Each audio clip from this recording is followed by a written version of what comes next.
Welcome to Synchronicity, an ever-present reality for those who have eyes to see. Thanks, Carl Jung, for that awesome quote. You're pretty cool. Guys, it's happening. Timelines. What are they? Like, what is a timeline?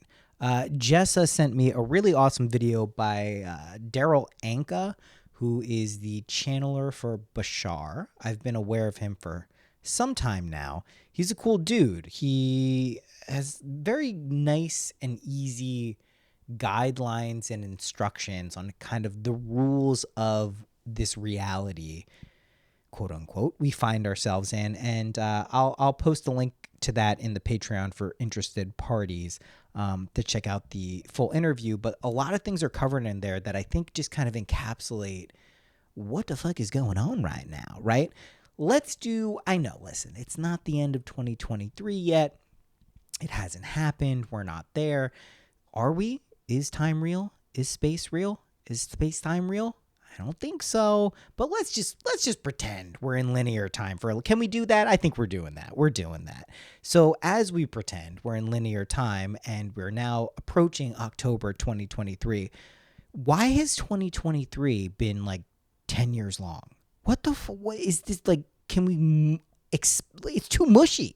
It's too much time for 2023. It was too long of a year.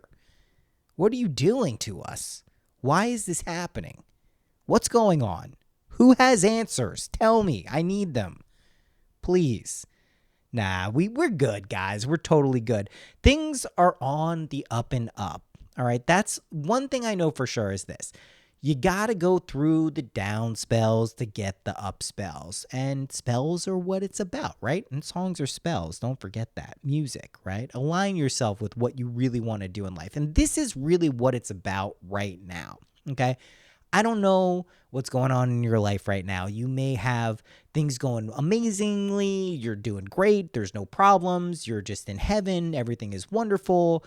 Sounds great. Awesome.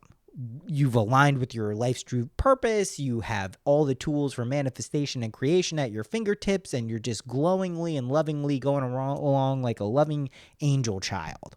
That's great. If that's been your year this past year, we have not had the same year. However, I'm here to tell you that is what is in store for quite literally everyone. Now, here's the deal, okay? We're waking up. We're remembering. We're saying, okay, you know what? Sure, I feel like a little small person in a great big old world, and it's so daunting, and what's going on? I don't know. Stuff's happening. What am I going to do? But no, that's not what it really is going on at all. You're waking up to remember you're a divine being who has unlimited power, potential, and the way you access that is by following what interests you, what really drives you, what you're curious about, what you're passionate about. This shit that you go like, I couldn't live without this. I would need this in my life every single day to do the things I want to do, right? Like that's what we're really being asked to focus on at this moment in time. It's a weird time to incarnate into. It's an odd time. It's not the easiest of times for people. There's the coalescence. Everything is coming together is what I'm trying to say. All of these points are intersecting in this nexus of kind of infinity, weird novelty curve, Mechanian kind of omega space-time point. Well, geez, blah, blah, blah. It's getting weird, all right? And we know that. Okay, but we have luckily covered some of the ground rules for how to create our own reality, which we are doing. You can't not do that. Again, I will be very clear about this. You can't not create your own reality. You are at all times envisioning this dream world in which we live and perceive kind of collectively. We're always doing it. It's never not happening, okay? Right? That's what's going on. But we're being asked to fully kind of like take the reins here and go like, what do we want this place to be?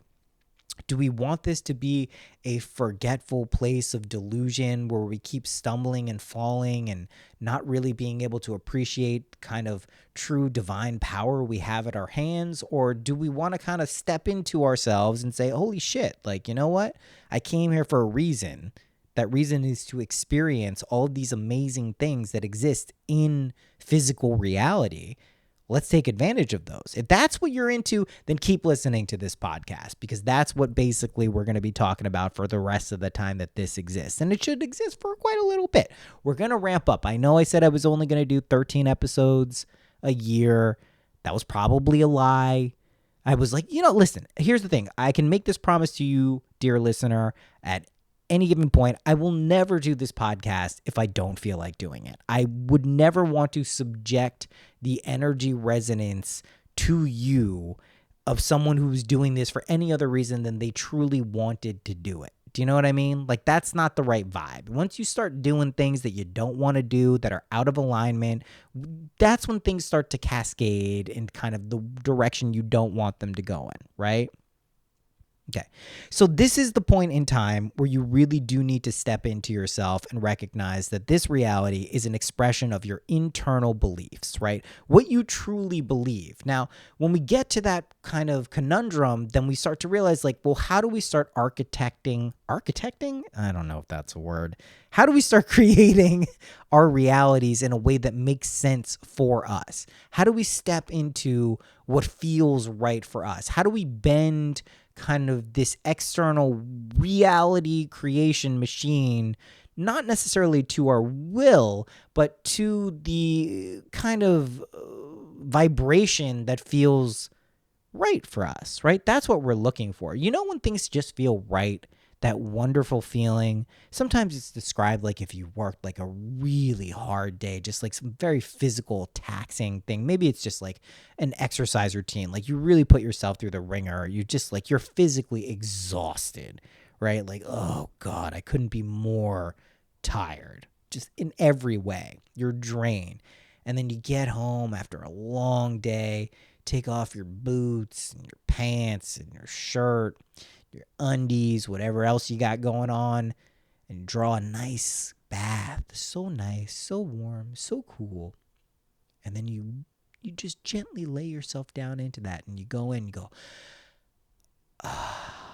That's the feeling we're trying to create here, right? Listen, and that is not, no, it's not a permanent state. We're not trying to be in that state forever, but we're trying to create enough of those moments that life feels like, okay, this is pretty fucking awesome. That's a good feeling. We like it. It's good. Right?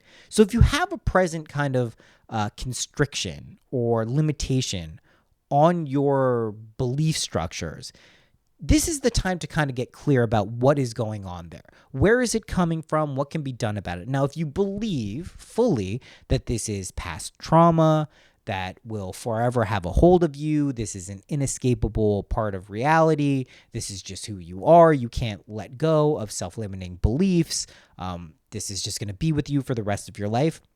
You need to identify that. You need to identify. It's kind of like it's like a contagion. You need to kind of quarantine that particular aspect of your mind and really examine it and see if, like, is this something you want to resonate with? Is this something that you want to guide your life? Is this something that is going to ultimately take you for a ride rather than you going on a ride and taking all of your cool buddies with you? You know what I mean? Like, this is what's going on right now. You will be tempted and swayed in many different directions, right? Think of the Buddha and Mara, right? Under the Bodhi tree, Buddha sat, right? And Mara comes along and she's like, hey, I'm super hot. I'm super sexy. I'm super cool. Don't you want to come with me? Isn't it a lot better? Look at all these tempting, beautiful, lovely things. And Buddha's like, yo, bitch, chill. Not into it. Don't need it right now, but it was quite tempting. That's kind of what's going on right now. And it's not tempting in terms of, listen, you know, my kind of relationship with desire. I am not referring to Mara as desire. That is not the same frequency we're talking about. What I'm talking about is things that kind of confine you or limit you to a state of being that is not living up to what your potential is, what your potentiality is. The ability to live a fulfilled life with all of the dreams, goals, and ambitions that you want. And, you know, sometimes when people hear this, they go, okay, well, if everyone is going to just be allowed to have everything that they want, well, then everyone will want a mansion and a fancy car and a big old house. And it's like, no, that's not what everyone wants. Like, understand that is a specific picture and narrative that has been pitched to you by people who probably wanted those things and, surrounded themselves with culture and society and said, oh, look at all these amazing things. Don't you want these too? And you go, yeah, okay, I think I want those things too. You don't necessarily want those things. You may want those things. That's fine. I'm not telling you you can't have them. If that's what truly makes you happy, please go for it. But understand, not everyone wants that. Some people just all they want is a nice, relaxing, wonderful, harmonious time with people they love, and that's it. Some people just want to experience the most amazing sounds in the world. This is what I've come to realize over the past month or so. What I really love to do. I love to do this. I will say that. I do love to do this. It is very enjoyable. That's why I do it. But I also just really love creating sounds and listening to sounds and melodies and harmonies and vocals and lyrics and all these. The art that comes from the realm of sound is something that interests me so much. I can't imagine a life without it, which is why I gravitate to those things. Even when it seems like it's the dumbest thing in the world and it makes no sense logically why one would do that with their life. That's what I kind of circle back to. So find that thing for yourself. Okay, that's what's important. When you find that thing, you can then start to align yourself, tune yourself up, much like a radio. You're trying to find that channel, that frequency that kind of brings in that version of reality that you're interested in kind of playing with. And just try to remember as best as you can that this is a game.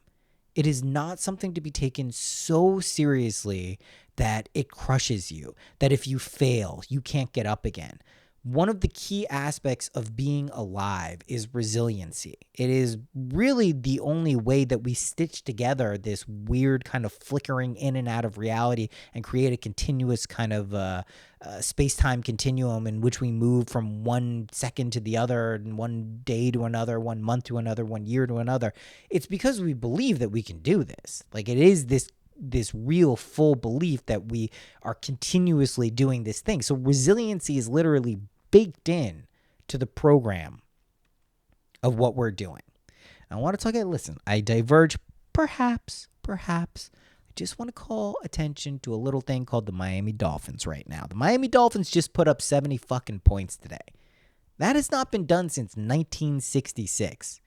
Do you understand what I'm saying? The Miami Dolphins, for people who don't know, have been the bane of my existence for pretty much my entire life. I've been a Dolphins fan. It has been torture. Dan Marino is the greatest quarterback to have ever lived, yet he never won a Super Bowl. That's the archetypal situation I'm dealing with. And now the Dolphins are good. Tua Tagovailoa is amazing. He's the MVP candidate right now. I bring this up not to talk about the boorish and ridiculous sport of American football. I bring it up because here's the thing. My first imaginal act that I can remember as a child is knowing what it feels like when the Dolphins win the Super Bowl. And baked into that experience is not just the thrill and the ecstasy and the joy of the Dolphins. I guess apparently what I didn't recognize is to get that level of ecstasy and joy is you have to go through a fair amount of suffering to get that release. There's a little life lesson for you. Bonk. I didn't realize that needed to go into it, but what's baked into that is not just the Dolphins winning the Super Bowl, right? Not just the Dolphins being one of the best teams with national attention, with the favor and mass consciousness flowing that way. But this is evidence that we are in the best timeline. Now, you may say, hey, listen, I root for a different team. When my team wins the Super Bowl, then we'll be on the best timeline. Go for it.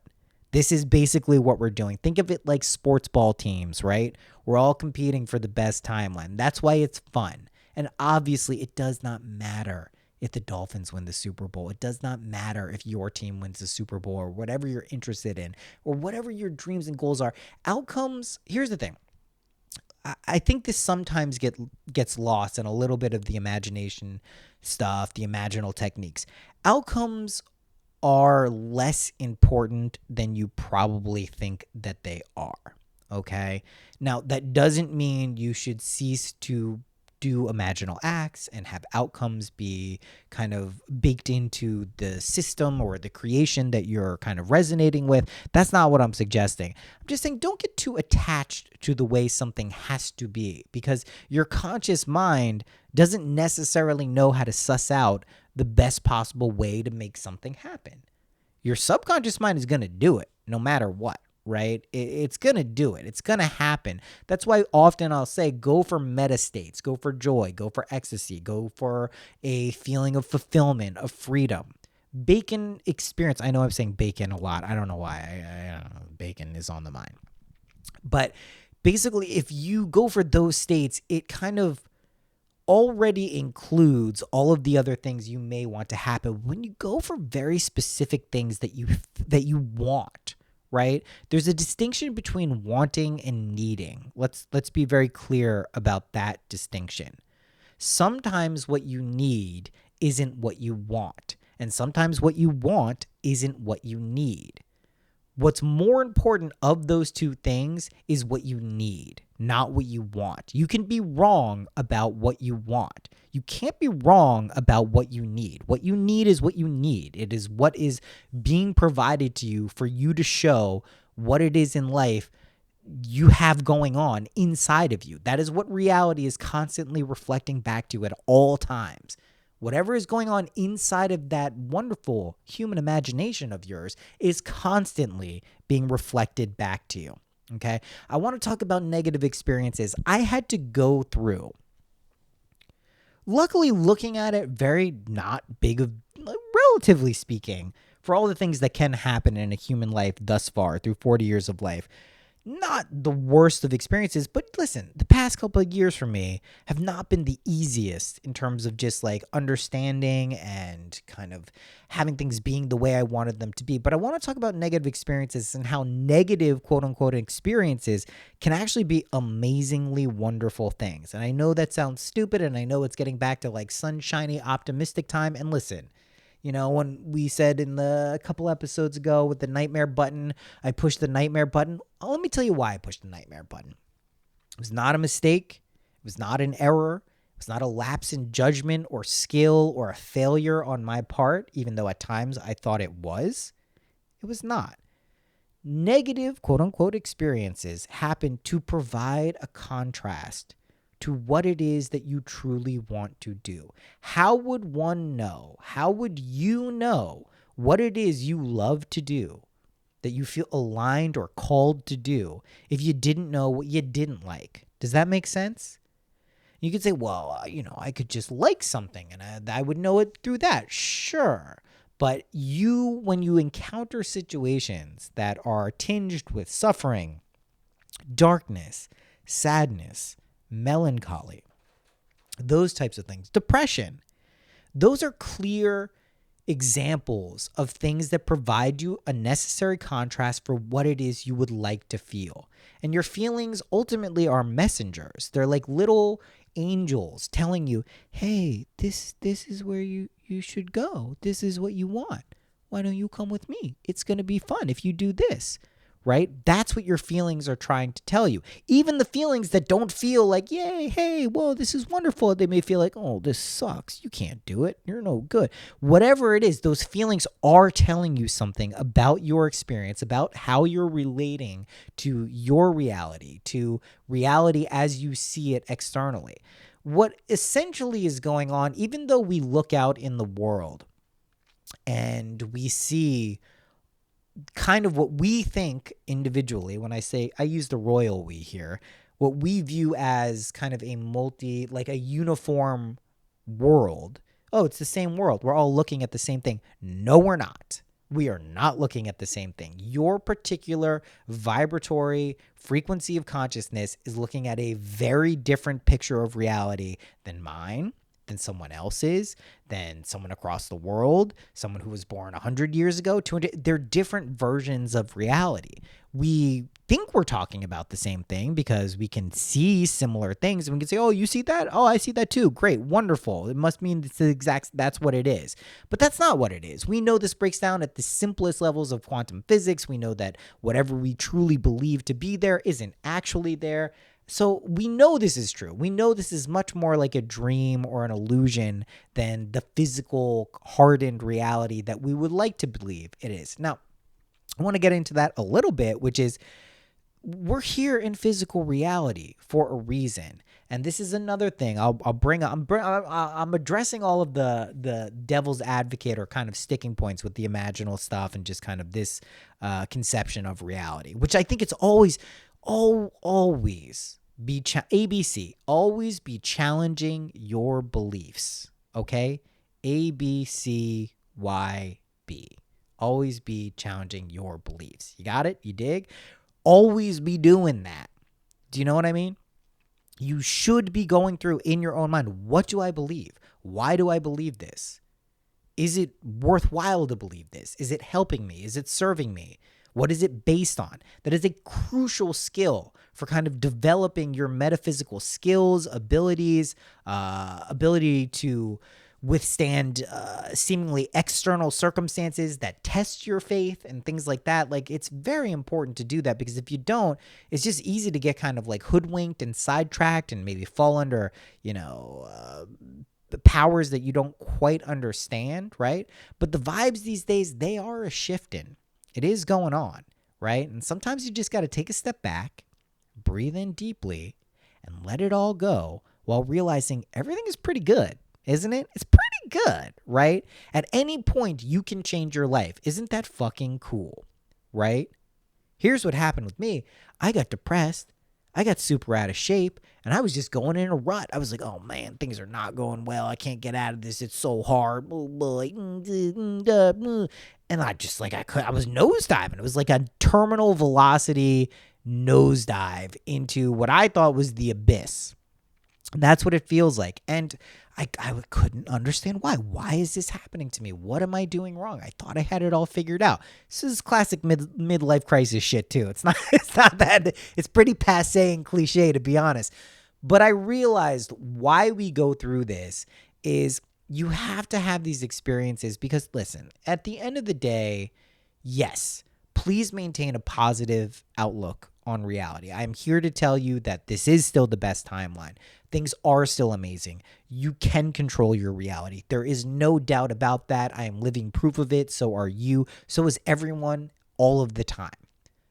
But if you don't have experiences that broaden your depth of experience and emotion, you're not going to have that connectivity or presence or power to kind of relate to the rest of the one that is fractured off into multiple kind of infinite perspectives of reality, right? And that's what's going on here. We're in this weird situation where these divine, amazing, galactic, alien beings who have restricted our consciousness to such a narrow bandwidth that we have also then implanted this weird amnesia that we don't even remember that. We don't remember that we're part of the one. But that's the game. That's what we're doing. And so as you wake up to that and as you come to that realization, this is what Neville Goddard would refer to as Jesus Christ. Not a man, not a person, but the true realization of waking up to your own divinity and recognizing that you're running this fucking show. That's what it is at the end of the day. That is what your life's mission and purpose is. And what is beyond this and what is after that, we can speculate, we can kind of journey out of our body, we can take psychedelics, we can channel, we can medium, we can contact with the other side, all of these things. That's great. And if it interests you, please pursue it. A lot of those things interest me. That's why I am into them. But understand that here, right now, this is what you got. You have the ability to change your life in any direction you would like to go in. First, be clear about which direction you would like to go in. Where would you like to go? What would you like to experience? What do you want your days to look like? What's important to you? Don't worry about how it's going to happen. And I know this sounds like bad advice. I know this sounds like recklessness or maybe foolishness or maybe kind of like wide-eyed, just like being naive, right? It's not typically understood to be great advice to just do what is important to you and follow your bliss and follow your passion. It sounds like hippies being idiots and taking too many drugs. And I understand that. But if you don't do that, if you don't follow what your heart is telling you to do, what your soul is telling you to do, what do you think your life will look like ultimately? Where do you think you'll be? What do you think will happen? So all I'm saying is, if the Dolphins win the Super Bowl, I just want everyone to know, whether you care about football or not, that is an imaginal act. I have instigated it. It is not mine and mine alone, but I was just proof we're on the right timeline. Just want to say, in case anyone thought we were getting out of the best timeline, I don't know if they're going to win the Super Bowl this year. Football, I've watched enough seasons of football to know that it ain't that simple. But it is something that, at least for me, is a little hallmark. It's a little fun game I play, right? And things are, when you drop 70 fucking points, it's good. It's very good. All right. And I can guarantee you, whatever the fuck we're going through right now, that nobody had, whatever this is, on their metaphysical bingo card for what the awakening process would look like. But yet, alas, here we are. This is it. Things are getting weird again, right?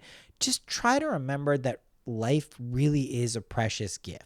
Like, to be alive and to live it is such a cool thing that even if you don't think you have anything to be grateful for, just being alive in physical reality is super fucking cool. Okay, I want to talk about not one other thing, maybe a few other things.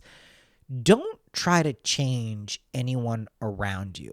Please remember that everyone is a messenger telling you who you are. If you reevaluate, revalue yourself, they'll confirm the change. People will start to change around you. This is for everyone in your life, okay? Claim yourself to be what it is you want to be. Not as something you will be in time, but as that which you are in the immediate present now. The now is all that exists. The present is just, the past is just weird thing that we kind of remember and go, oh yeah, that was there, sure, but it's not here now, is it? And the future, when is it coming? Is it here? Is it yet? Did it just happen? Wait, is coming? What's coming on? Oh, tomorrow. Okay, cool. All right, we'll see the future tomorrow. And then your tomorrow, wait, is it now? I don't know. But if you do that, if you claim yourself, your present world of limitations will disintegrate as your new claim rises like the phoenix from its ashes. Do you know what I mean? Ultimately, just go where the aliens tell you to go. You know what I mean? And here's a hint. You're the aliens. You got it? Did you get it? Do you know what I mean? Do you know what I'm saying? I think you do. Guys, we're having fun. There's a lot of good stuff going on. There's fields of resonance all around us. But one thing I want you to be very clear about, if you wait for your reflection to smile, this is something that Bashar said that really made a lot of sense to me, or Daryl Anka said, right? If you look in the mirror, okay, and you wait for that reflection to smile back at you, how long do you think it's going to take for the reflection to smile back at you before you smile? It will not happen. That is an external mirror world reality. It does not smile back at you until you smile. That is what this world is. It is a dream. Do you know when you wake up from a dream and it's a little bit, you remember it, and then it starts to get fuzzier and fuzzier, and there's some themes and some symbols, and then kind of just falls away, and maybe you get some echoes of what it was. That's what we're doing here, okay? We have stitched it together in a very convincing way. It's very cool that we did that. I'm very impressed with us that we were able to do that, but ultimately, that's what this is. So if you're waiting for the world to give you some sign, remember, signs always follow. They do not instigate or start a process. They are a reflection of an internal shift and belief change that you are able to do. Okay? That's it. That's all I'm trying to communicate. I just want you to know we got a lot of fun, cool shit coming up. I have a sneaking suspicion that 2024 is going to be one of those good years, one of those fun years, one of those great times, good old USA of fun. It's just a hunch. It's just a hunch.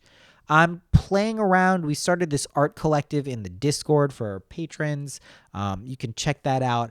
I think what I'm thinking for the new year, or a little bit before it of doing a small group for interested people, an annual kind of imaginal group where we work on some very big things. This is really only for people who are very serious about like honoring themselves and what their potential is. I'm thinking maybe like 13 people maximum for this. So I will open up. I'll figure out a way to kind of get the process started. Stay tuned for that. I'm not going to announce it on this podcast. We'll probably start it on the Patreon and go from there. But this is going to be for like, people who are really serious about kind of changing their lives or taking control of their lives in a way that means something for them. People were just like, you know what? I kind of recognize that I am this awesome person and I am destined for amazing things. Whatever that is in your life, it can be a completely different kind of set of guidelines or principles. But I'm thinking of launching that. I've gotten some feedback and some kind of success, and it feels right for me to kind of maybe hold the space for that. Jeez, that sounds lame. I don't like the term holding space. I don't know why. It's just been corrupted by so many new age weirdos that it's like, and I recognize I'm a new age weirdo. I am not shying away from that, but it's just got a weird kind of connotation to it. But there's going to be a small group of people that I'd like to get together that will meet, a few times a month at least, and kind of really set our intentions and set these kind of like soul pod groups up to get shit flowing, to get shit going. Because I know that connection is a huge process. This is not an individual game.